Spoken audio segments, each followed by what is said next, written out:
views and opinions expressed in this program are those of the participants and do not necessarily reflect the views of BronxNet or the program underwriters. Hey everyone, I'm Dr. Bob Lee from 107.5 WPLS. Happy to be here on Open. BronxNet's open because we're wide open and it's for you, all right? Got a lot in store. Welcome to Open BXRX. And coming up on today's show, another good one. So kick off your shoes and relax your feet. We'll take good care of you. We'll hear from a CEO of a nonprofit organization that is promoting community investment and honoring a familiar face in the Bronx. And we'll spotlight a rising star in the world of music who will share her journey with us. And then after that, we'll speak to the co-founder of an organization to learn about how he is impacting his community. And then my man Bobby C is going to step into the room. Kaboom! He has the latest in the world of sports. And then we'll take a look at a group of medical professionals who are spearheading an initiative. It's a fantastic initiative that will crush COVID. That's what they're looking at, and that's what we're going to be doing. So stay tuned. All of this and more is headed your way because we are now wide open.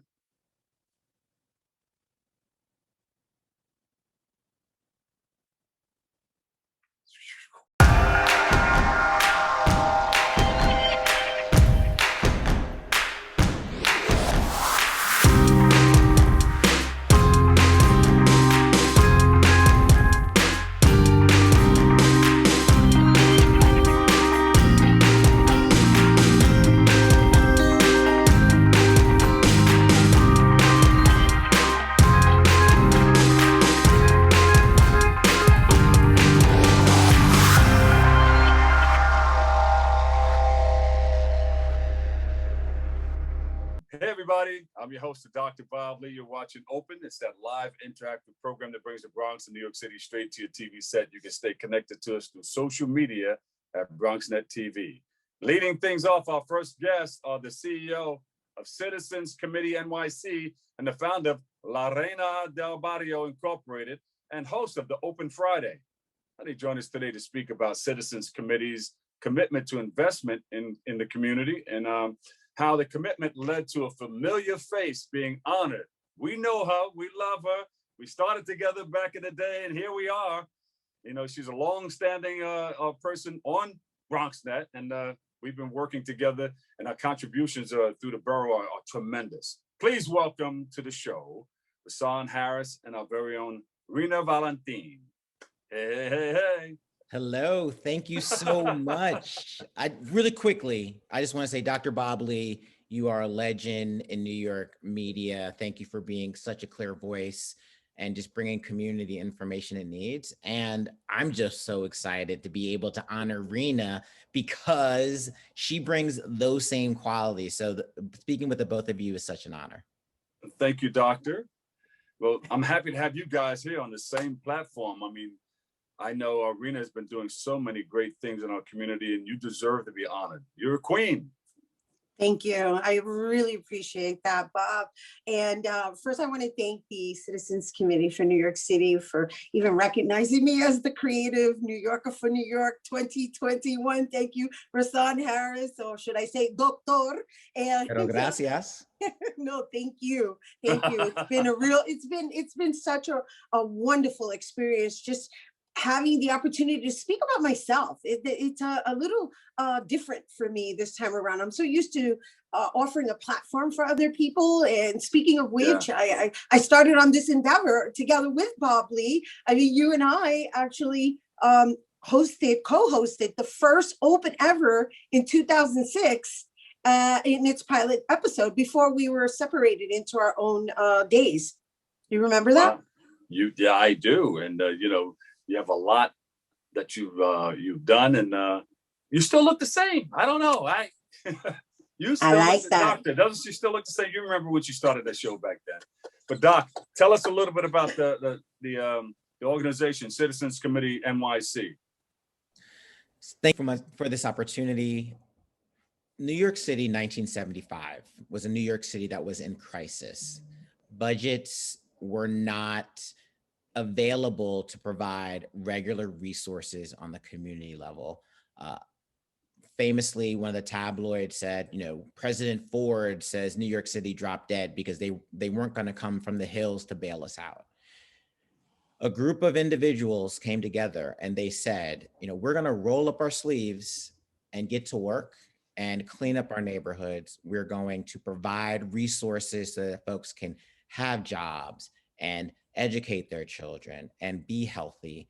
And that led to the formation of Citizens Committee for New York City. Again, 1975. 1975, wow. Fast forwarding, we've been making micro grants. What do you mean by micro grants? We're providing money to individuals in neighborhoods, in communities that decide to come together in the spirit in which we were founded. So if you see a lot that needs to be cleaned up, if you come together, you can tell us your story and get a grant for $500, for $2,000. If there are a bunch of young men that are on the corner that don't have opportunities, you can create a program for them to do positive things and have them seen as an asset. Or if they're a group of immigrant women that come together that need to have an opportunity to have su voz, you can organize, and all of those different ideas can be funded by us for our micro grants. I just started as a CEO with the onset of this pandemic. Many of us might know us. Over my shoulder is the neighborhood grant sign that's up in a lot of community gardens, but it's not just community gardens, it's all of those issues that I said before, and we have people apply. Now, the honoring is we usually have a gala. You're not going to get together for a gala in the midst of a pandemic. Yeah. We said we want to have a campaign, and I love La Reina ya dijo esto. She already said platforms that raise voices. So we want to use our campaign to raise the voices of sometimes leaders that are overlooked because we know who they are in our community, but mainstream doesn't see them. So we have 5 women that are being honored as New Yorkers for New York. We're giving them, a month each to tell their stories. Say that again, because you got stuck there. So say we have. Yeah. Wait. 5, 4, 3, 2, 1. You have 5 women. Go ahead. We have 5 women that say are that part again, because that part you got stuck there for a second. So 5, 4, 3, 2, 1. You have 5 women. We have 5 women who are New Yorkers for New York. They have incredible stories. They're from different backgrounds, centuries here in New York City. Some of them are recent immigrants, Black entrepreneurs, single mothers, full families. But what they have in common is they are New York City. And if we lift up their voices and who they are, Latina, African-American, Jewish, Irish immigrant, Southeast Asian, then we will be powerful as a community. And we're so glad to honor Rhina and her voice and the people that she's bringing with her. All right, Rhina, how do you feel about that? How does it feel to be honored by such a great organization? Well, just recently we had a meet and greet, and I want to say the Citizens Committee for New York City is truly a class act. I mean, they had champagne delivered to each and every one of our homes. Wait a minute. Although we met via Zoom, I was like, oh my gosh, yes, thank you. So, let's start with that. Thank you, Rahsaan, once again. And then there's also the women I'm being honored alongside. I mean, we've got Susan R. Coleman, who's being recognized as the activist. We have Susu, who's being recognized as the optimist. And then we have Frida Pauli, who's a PhD. She's being recognized as the entrepreneur. And then we have Nicole Lee, who's being recognized as the future. And then they are recognizing me as the creative. And as Rahsaan mentioned, everyone comes from different cultural backgrounds. And so it's quite lovely to see us all share space and just find our similarities and our differences. That's wonderful. And people can come together and find out more about your organization by doing what? They can go to citizensnyc.org. More than one citizen, citizensnyc.org, and all of our campaigns there. That you can also find out how to apply for a grant. We're raising money for a campaign, but we're also giving money away for community groups that are bringing New York City together. And that's what we're all about. So we're so thankful for this platform to share with folks. Give of your time, talent, and treasure. All of it matters. Share the word, spend some time to improve your community and give us those stories so that maybe we can give you some resources. And those who do have money, spend the time to give them money, because we know with the pandemic, we know with the verdict of the recent trial, we know with the struggles that we need each other like never before. Yeah. And yeah, that's so very, very important. We thank you guys for coming together and helping others get what they need out of life is so very important. Rhina, you know, we got to come together and do something else. I know. Well, I wanted to say to you, it's so amazing. I love how life goes full circle, because as I mentioned at the top of this segment, you and I shared the platform in which I was brought on air for the first time, co-hosting, right, as a co-host, because I've performed in film and all that, but and as well as television, but as a host, and in being honored with this magnificent recognition, having been brought to your show, or your open show, right? Because there's 4 of us now. There's you on Monday, there's Darren on Wednesday, there's Sanjay on Tuesday, and me on Fridays. So I just want to thank you for being the one to bring me back and acknowledging me, even though I serve on the same platform and network as you. Well, we just have to stay open. There you go. There you go. Absolutely. We got to be there for each of us. Stop Asian hate. Black Lives Matter. New York is forever. We're not going anywhere. No one's coming from the hills to save us. It's going to be us working together. And this unity is where it's at. People moving together in the same direction for a common cause. That's what it's going to take. And I thank you guys so much for coming on. And you got to do it again. You ready? We got to do it again. Got it. Whenever you call. Listen, when Dr. Bob Lee calls, I told my mom, I told my dad, I was like, listen, you don't understand. I can't believe it. Well, listen, I appreciate you guys. Dr. Rahsaan Harris and our very own Reina Valentin. We love you. We love you. God bless you. And we will see you again very, very soon. All right. Thanks for coming on. Thank you. Thank You're you. welcome. We'll take a break right here. We've got more open on the way. Next.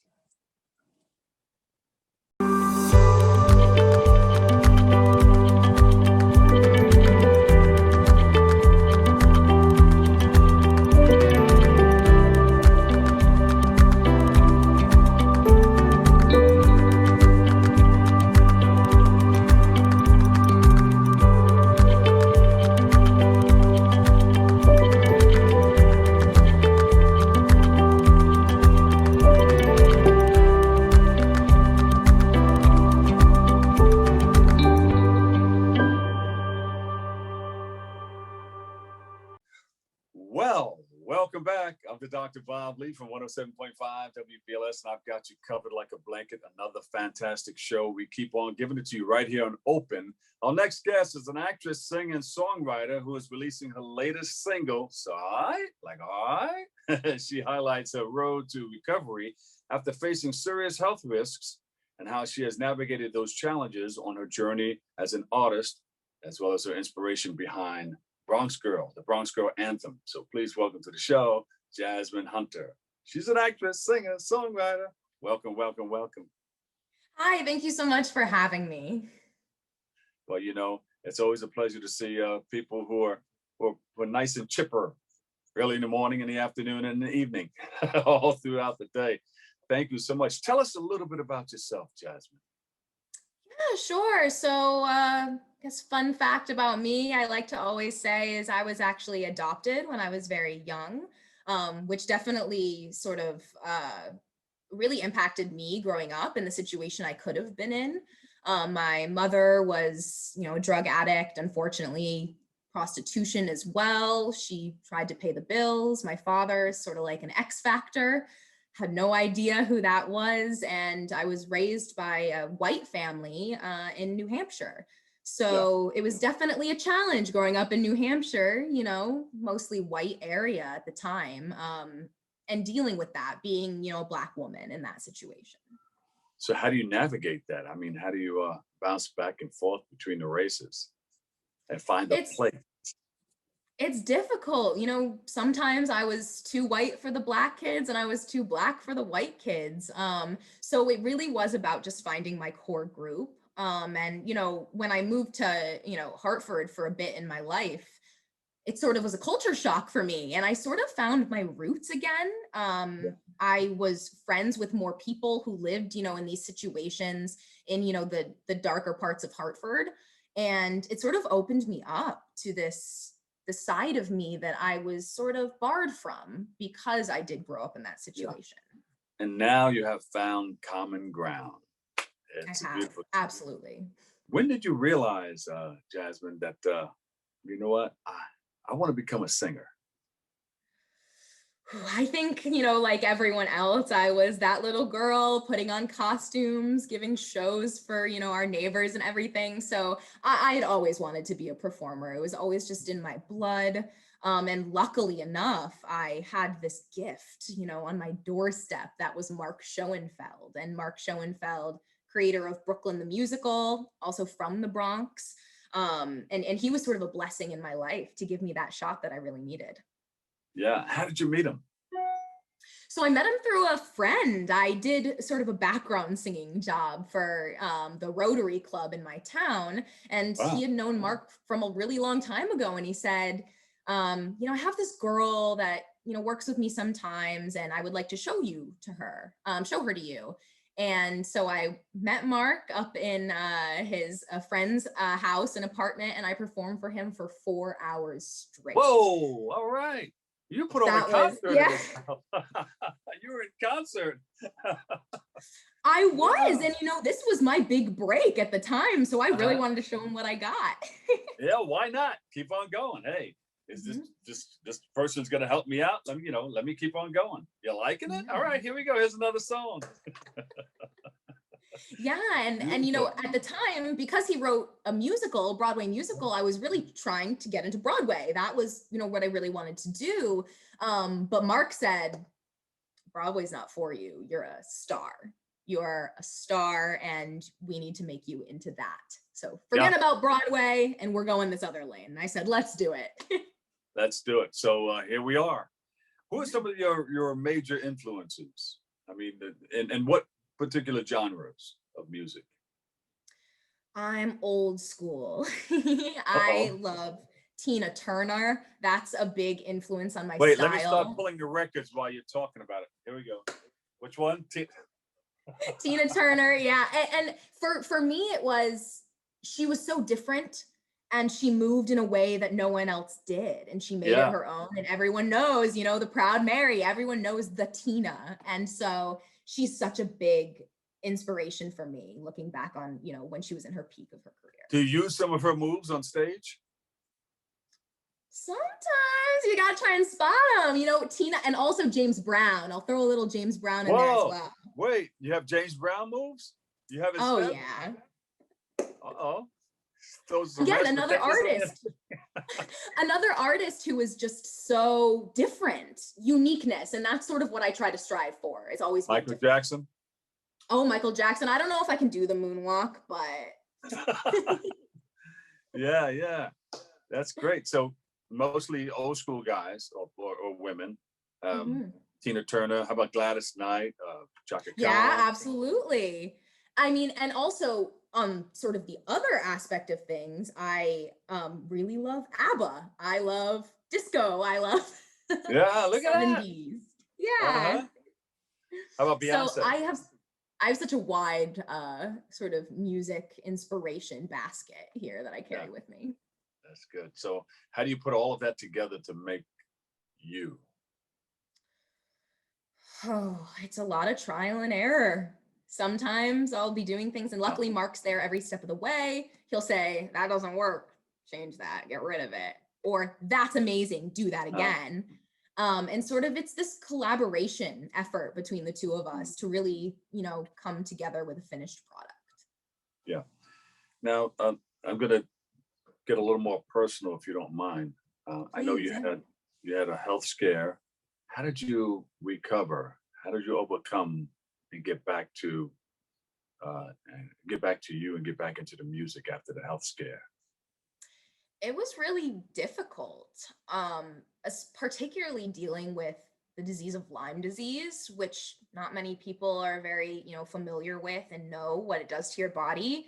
And it's inside, so you can't always tell, what's going on the outside. I was always happy and, trying to mask that.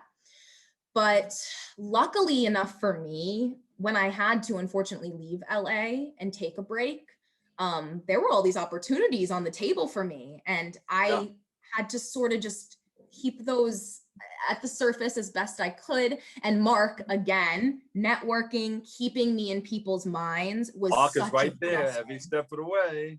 Yeah, Every step of the Mark. way. And with COVID as well happening, I got sort of lucky in that aspect because things shut down for a little bit. So I did have time to recuperate and heal myself. What, so did you get the Lyme disease before COVID, or did it happen at the same time? Yes, right before. So the fall when I was in LA, and then that sort of next year is when COVID started. And of course, for people who do not know, Lyme disease comes from a tick. It's a tick bite. It does. And it originated in Lyme, Connecticut, but you can, a lot of people say you have to be in New England to get it. You can get it anywhere. There's people all over the country really struggling with this. Avril Lavigne, Justin Bieber, they've dealt with Lyme as well. Wait, did you call it Lyme, Connecticut? That's actually a town? Yes, and it was named because that's where it was discovered. Ah, okay. An old Lyme, an East Lyme, a Had Lyme. Wow, yeah. And Lyme disease is very funny. It gives different looks. It makes you think you have something else and you don't know. It's hard to diagnose until you go through an expert and they find out that, hey, this is what it is. So how did you overcome that? How did you, you had to, of course, take medications and everything, and then COVID helped you out.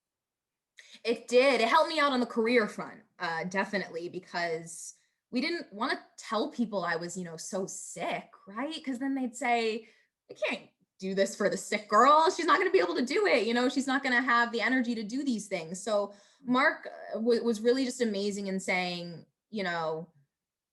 we got to come up with something new. We have to put out a new song, or we really need to change the game and get people to keep thinking about you so that when you do go back to LA, which is hopefully soon, you'll be there and you can, jump right into those opportunities. It's still difficult emotionally dealing with it because, like I said, a lot of people, didn't even believe that I was sick. So trying to explain that to people is really hard, why you can't go out and do anything, why you're in bed all day. What were some of the symptoms that you had? What were some of the symptoms that you had? So I had extreme fatigue. I would be sleeping 10 hours every single day during the day. I had light sensitivity, so I couldn't go outside without wearing sunglasses. And sometimes I couldn't even go inside without wearing sunglasses if the lights were too bright. Migraines, body aches. It honestly, for some people, can be as bad as cancer. Yeah. It really just depends on how your body decides to fight it off. And how did they figure out that it was Lyme? So I actually had to go to a specialist in New York City. I went to a bunch of doctors and they said, you're fine. You might be depressed, or you might have, this thing. But it wasn't until I saw a Lyme specialist that they said, you have Lyme. You knew something was wrong. All right. Bronx girl. All right. Jasmine from the 10469. Tell us. So, well, and the funny thing is so like I said, I was adopted. So I didn't really know where I came from until recently. I did a 23andMe, and I was lucky enough to finally find out my ethnicity. But it was a shock because my whole life, my birth parent or my adoptive parents had been telling me, well, we know, your mom was white and your dad was, Hispanic and Black. So I was being told my whole life, I am Hispanic, Black, and white. That is my identity.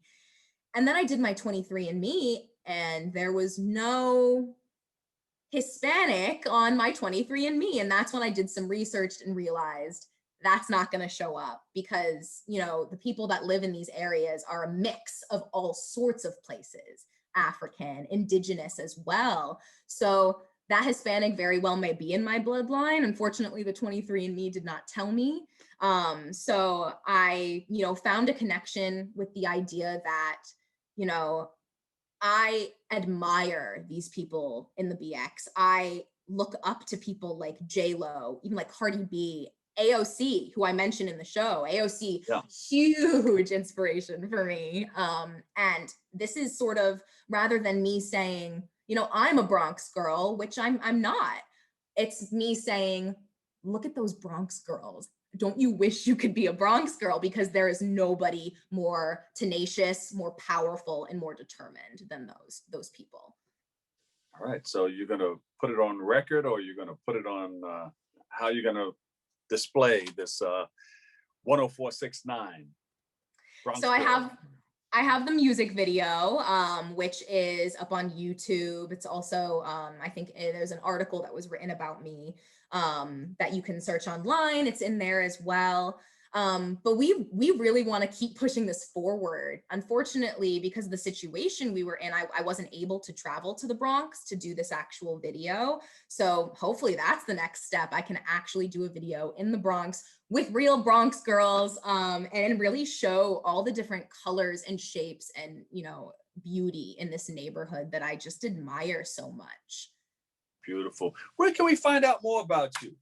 We want to know more about you. Yeah, so you can follow me on my Instagram. My Instagram is Hunta, HUNTA _BX, all in lowercase. And that's where you'll find most of my things. You can search me on YouTube as well, Jazzy Hunter. I'm on there as well. Ah, you got a little jazzy with it. Jazzy Hunter, right? Yeah. From the 10469. Mm-hmm. Jazzy, thank you so much. Thanks for sharing your stories, and thank you for your talent, putting it out there so that we can see. I really appreciate it. Yeah, thank you so much. And, you know, hopefully I can just keep pushing, you know, this message of there's amazing people everywhere. You know, don't overlook certain areas. And I hope people just dance to it. I hope people have fun. I hope people, you know, it puts a smile on people's faces. That at the end of the day is my goal, is just to make people happy and smile and youthful. There you go. All right. Actress, singer, songwriter, Jazzy Hunter. Thank you so much. God bless you. Thank you. All right. We'll take a break. More Open on the way. Don't go away. Next.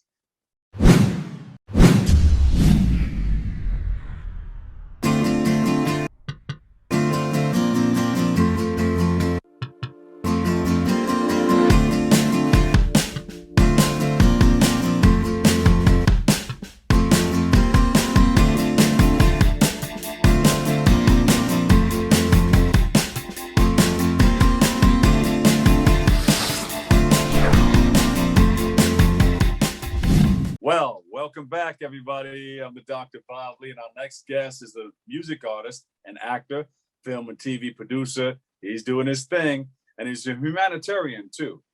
Now, he's with us today to speak about his nonprofit organization, Power of One Foundation, or we call it POOF. We'll let you know more.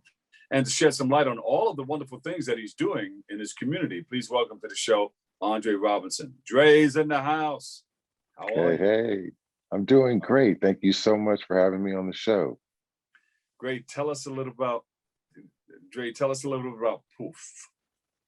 Well, POOF was born from my grandmother, my mom, I was born in the servitude, taking care of the mental and physically challenged. And then from there, I started a nonprofit with my mom and grandmother, which was Official No One Left Behind, that we've been running now over 16 years.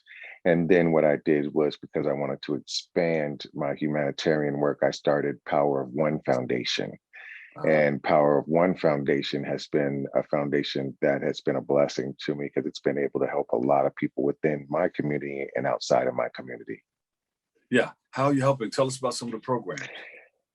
For us, we have a food program. So we have a hunger program that feeds low-income families. Plus, we also have a homeless program that feeds homeless, because for the last, I'd say 5 to 7 years, we've been making over thousands of meals for the homeless, hitting the streets, going to courthouses, going to parks, and also to homeless shelters and feeding the homeless. We've been feeding low-income families for the last 16 years, partnering up with different cities and schools and community centers to be able to feed low-income families.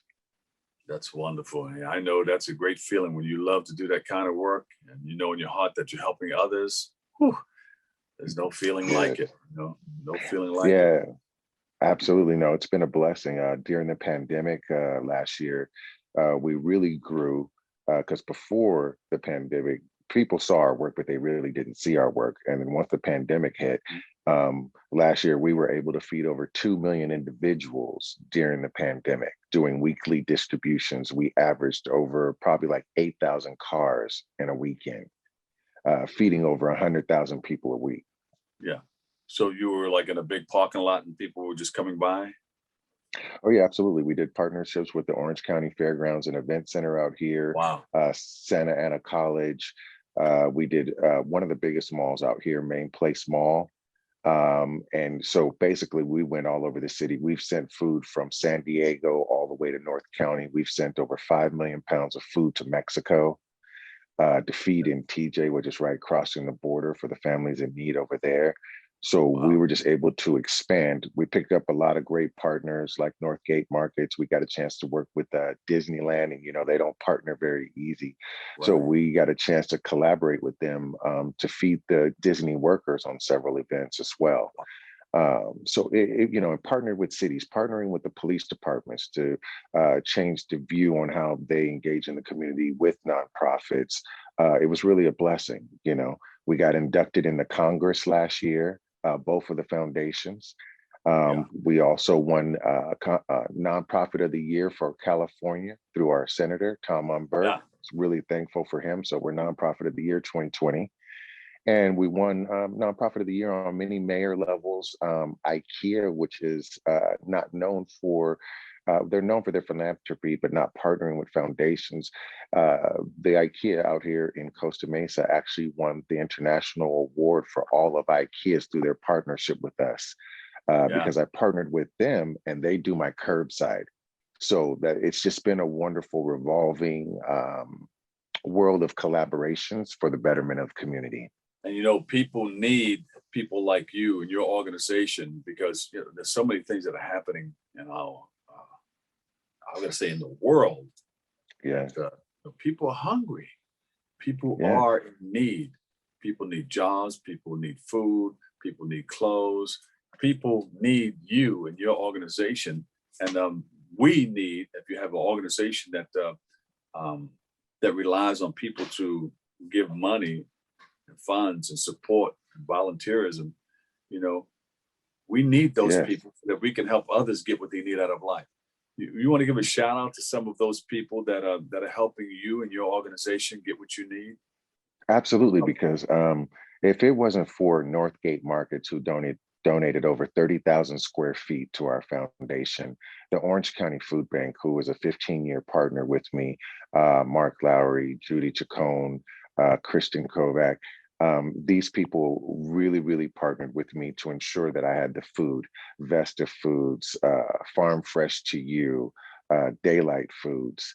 You take Congressman Lou Correa, our mayor, Vincent Sarmiento, and all the other individual businesses. And you have to really give a big shout out to the volunteers, because last year I'd say we had over 700 volunteers come through to volunteer and stand on the front lines with our first responders and our police to be able to ensure that people were getting fed. And I couldn't have did all the work that I did without the wonderful volunteers and my core team. So I thank you for Sarah, Anna, Omar, and being in the Latin community where it's predominantly here and being accepted and being, it brought everybody together, and the collaborative spirit, and also highlighting hunger, because you knew hunger existed, but you didn't really know it existed until the pandemic.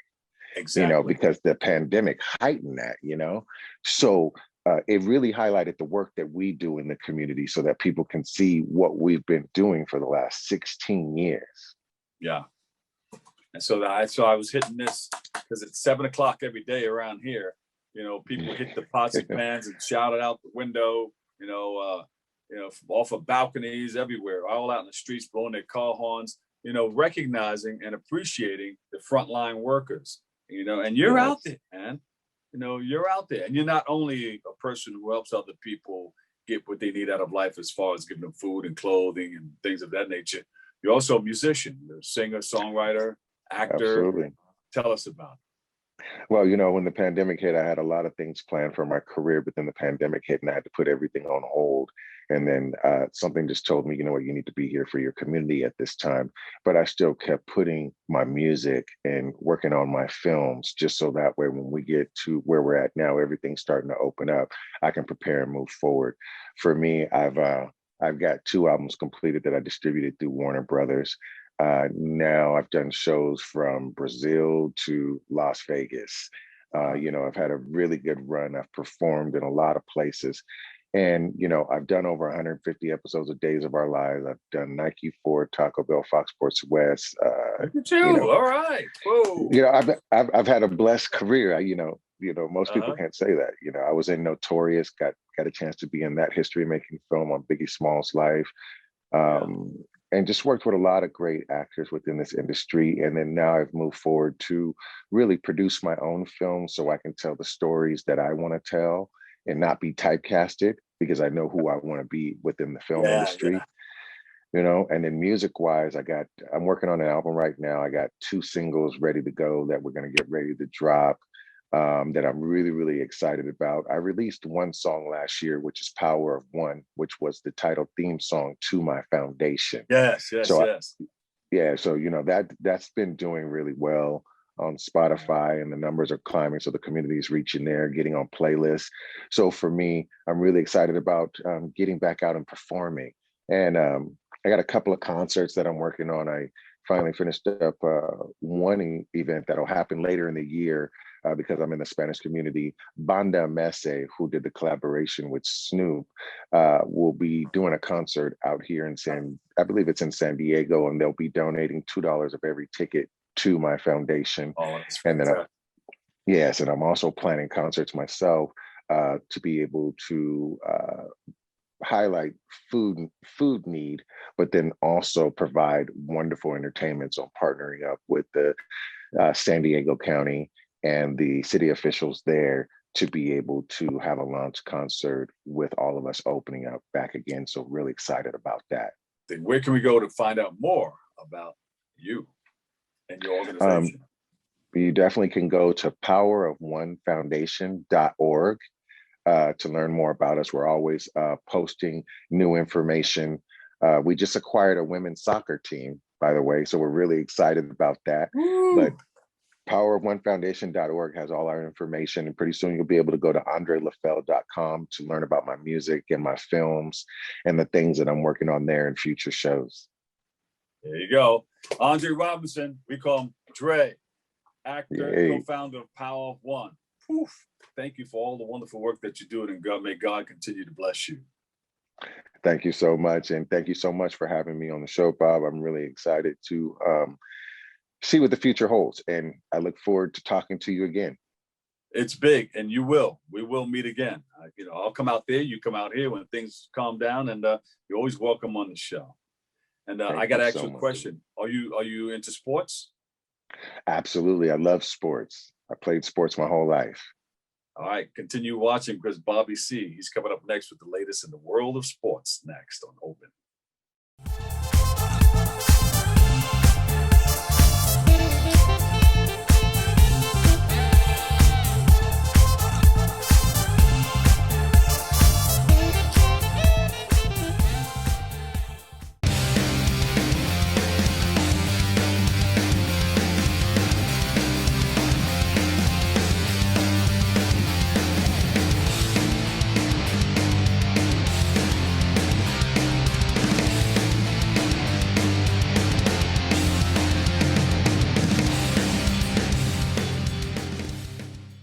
Rose Hill has a new leading man. We welcome the new men's basketball coach at Fordham, Kyle Neptune, to the show. Good morning, Coach. How are you? Hey, how you doing, Bobby? Great to be here. Thanks for having me.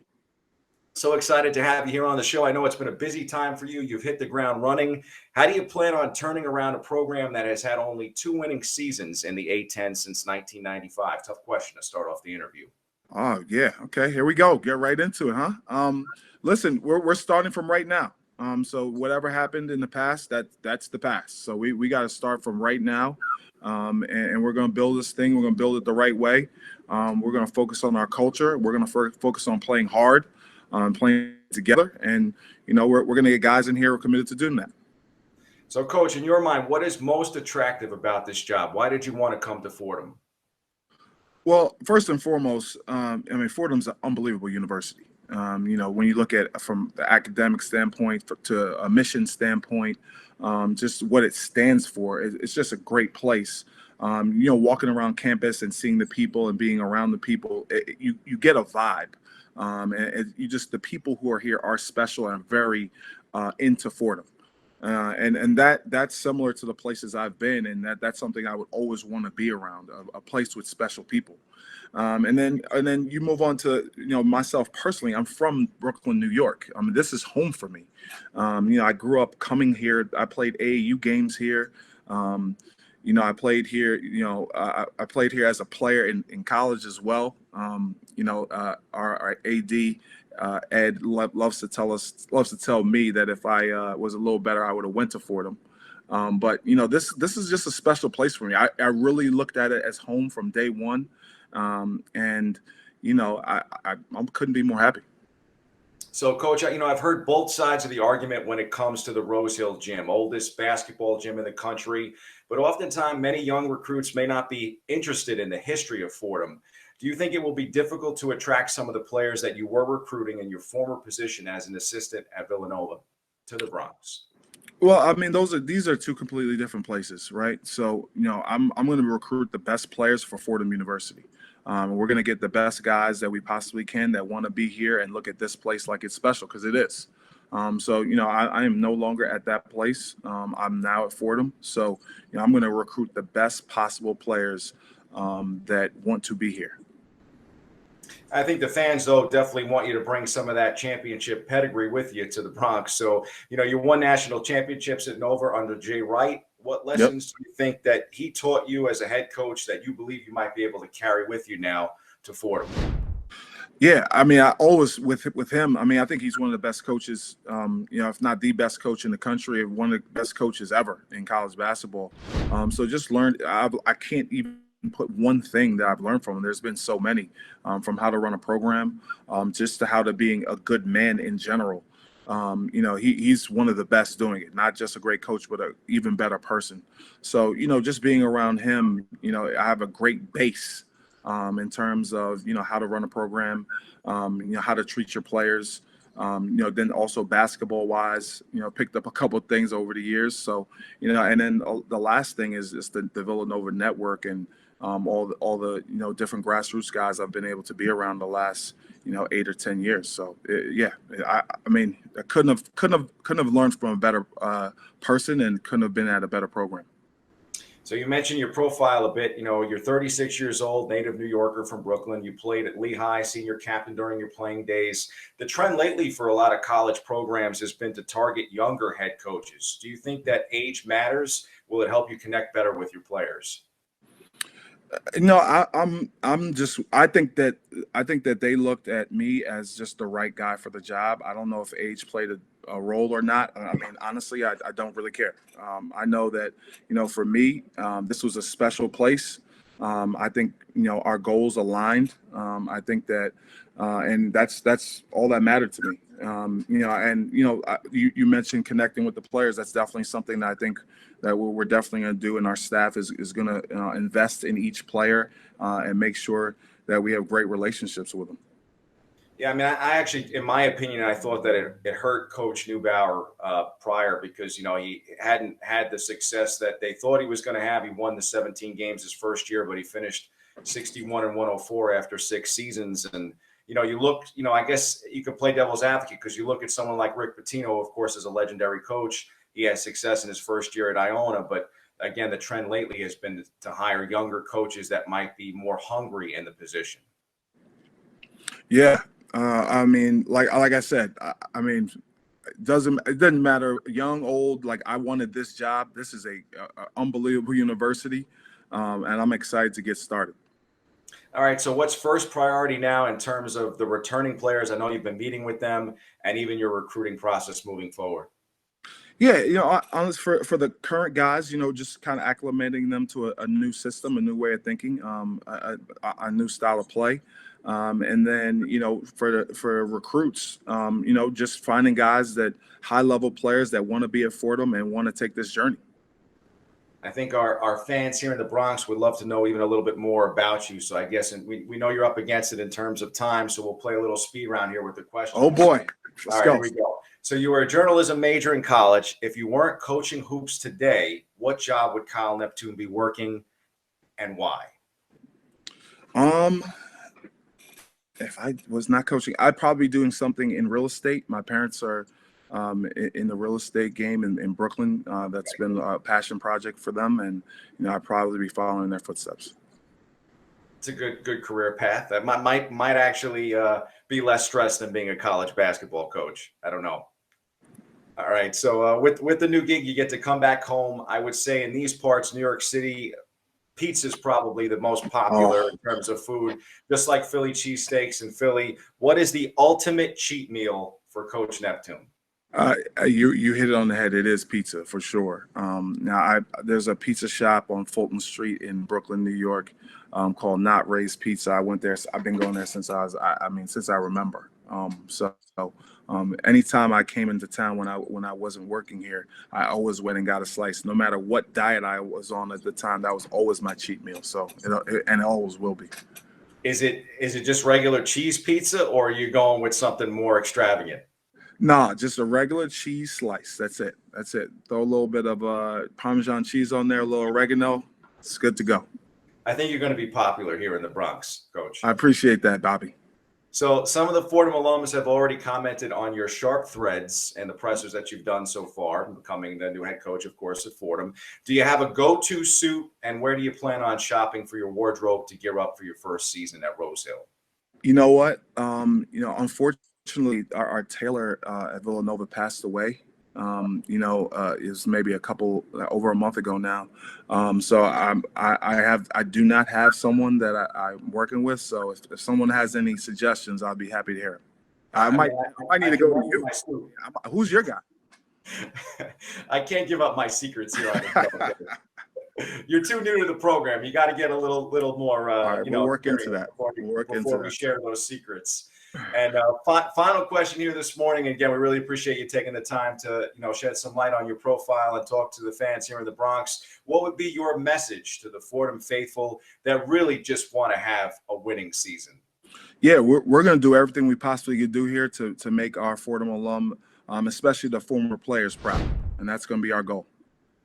That's a great message. Before we let you go, too, what would be the expected timeline to have everything, where you need it to be to kind of start year one on the right foot? Well, we just got to finish up our staff, and we got to finish up our roster. I know that we still have a couple scholarships outstanding, and then from there, just continue to lay down the foundation in terms of our culture and our style of play, and then just team building. Again, the guys acclimated to a new way of playing and a new style of coaching. Thanks so much, Coach. I appreciate you taking the time. I'm looking forward to going, wardrobe shopping with you for the new season. There we go. Excited to see you hit the ground running at Fordham this year. Awesome. Thank you very much. Thanks for having me. Thanks, Coach. Appreciate it.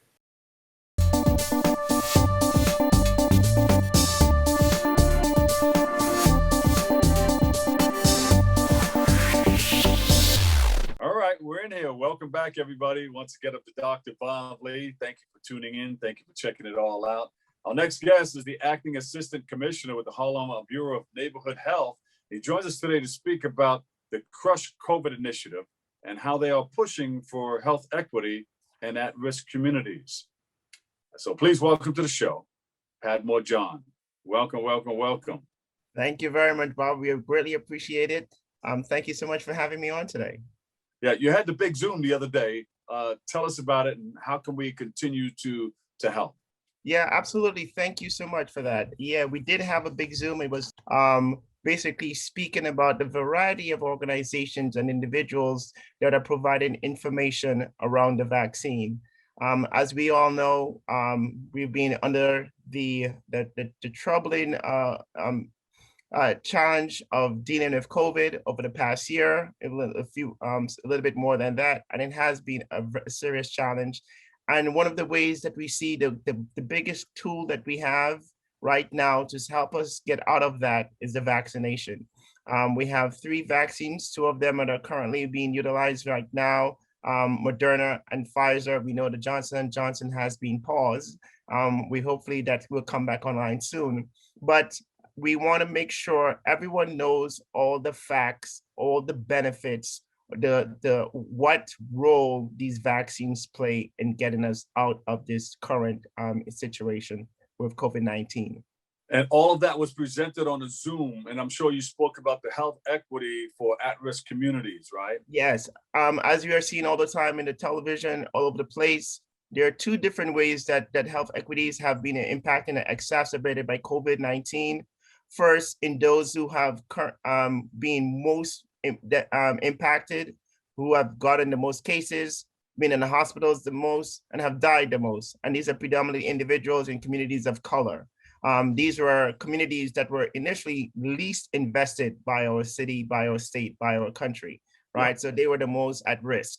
And then in terms of the vaccination process, making sure that everyone is getting access, it has been very challenging. We know that one of the biggest ways for you to gain access to the vaccine is through the internet, just being online and being able to get an appointment. And that has been challenging for many individuals in our communities. So we want to make sure that there are other ways of doing that, working with community-based organizations in certain places where the Department of Health has allowed those who are 50 and older to just walk in, and even come into various neighborhoods, NYCHA developments, to bring the vaccine to people so that it's a little bit easier to access. And that's what this whole process was all about. The whole webinar was about the different ways that that we are all working together to be able to crush COVID-19 by bringing the vaccination information and the vaccination itself to people.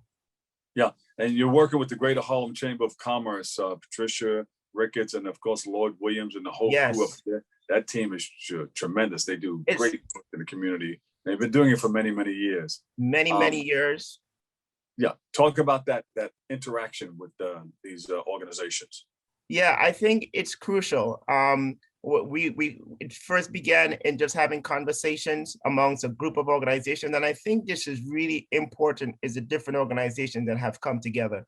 It has been community-based organizations. It has been health department, hospital, universities, Columbia and City College, as well as other medical practices, right? So this is really on the ground, up and down in terms of various spaces within governmental agencies on the ground with community-based organizations working together under the leadership of the Greater Harlem Chamber of Commerce, which we know has been doing so much good work in our community way before COVID-19 happened, but specifically in reference to COVID-19, helping in donations of food, helping in coordination of activities, strategically being able to activate resources for our communities, and that's really important. And when these organizations come together, it just shows the strength of our community, the resilience of the community, and that's really what we were trying to demonstrate. Yeah, and what are you telling our communities in order to, what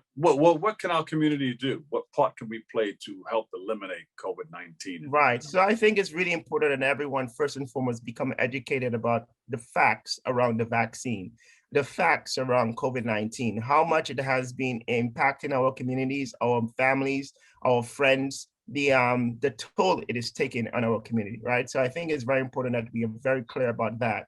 And then being able to know exactly what role the vaccination is going to be playing in bringing us towards a sense of normalcy. And then the oppressive reign right now of COVID-19. So it's important for everyone to be able, if you're on the fence about why it's beneficial, reach out to one of these organizations I mentioned before, the Department of Health, the Greater Harlem Chamber of Commerce, some of the churches. I think one of the key components was the faith-based organizations represented by Reverend DeGraff yesterday from the Kingdom Baptist Church, and many other churches that has formed and been part of this coalition of getting information out. So to go to some of these spaces to ask these type of questions so that you're able to educate yourself and then find ways of getting access to the vaccine.